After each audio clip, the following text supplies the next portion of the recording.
Herkese merhaba sevgili arkadaşlar. Kış aylarının başlamasıyla birlikte tabii ki soğuk algınlığı ve grip, öksürük gibi sorunlar da baş göstermeye başladı. Bugün hazırladığım bu çay tarifi hem pratik hem de oldukça etkili. Üst solunum yolu rahatsızlıklarına karşı etkili, soğuk algınlığı, grip, hatta öksürük için çok iyi bir balgam söktürücü özelliği bulunuyor. Öncelikle burada 250 milim yani bir su bardağı suya ihtiyacımız var. Cezveme koyuyorum ve ocağa götürüp bunu kaynatmaya bırakıyorum. Suyumuz diğer taraftan kaynarken bu arada hemen cevizin iç kısımlarından çıkan o akciğere de benzeyen kabuklarını çıkartıyoruz.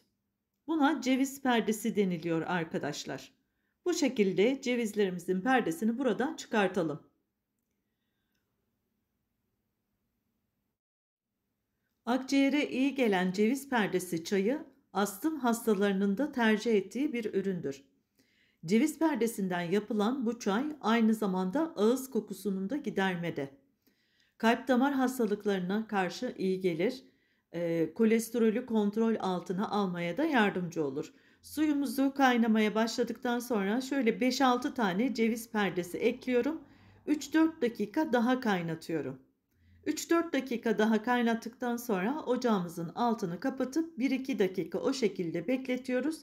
Daha sonrasında nasıl tüketilir onu da aktaracağım sizlere. Ceviz perdesi şekil olarak akciğere benzediğinden bu organlara karşı etkili olduğu biliniyor. Şimdi bu şekilde kaynattım ve hemen ocağımın altını kapatıp 2-3 dakika demini alması için o şekilde bekleteceğim. İlk sıcağı çıktıktan sonra bunu süzme işlemi yapacağız arkadaşlar. Etkileri çok daha güzel oluyor.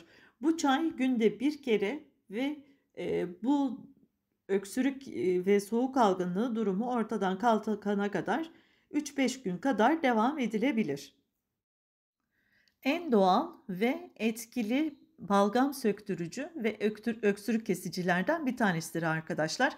Aynı zamanda ağız kokusu, astım, ciğer rahatsızlıkları olanlar, solunum sıkıntısı olanların da tercihidir. Bölgesel yağları eritme konusunda da oldukça başarılıdır.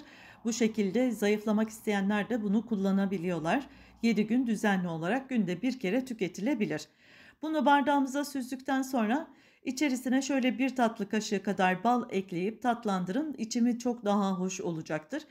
Ee, Öksürük durumu kalkana kadar ortadan bu şekilde düzenli olarak günde bir kere içebilirsiniz. Hamile ve bebeğini emziren, kronik rahatsızlıkları olan ve malzemeye karşı hassasiyeti olan kişiler için uygun değildir. Lütfen onlar kullanmasınlar. Hepinizi çok ama çok seviyorum. Kendinize iyi bakın. Türkan Yellowstone'dan saygılar. Hoşça kalın.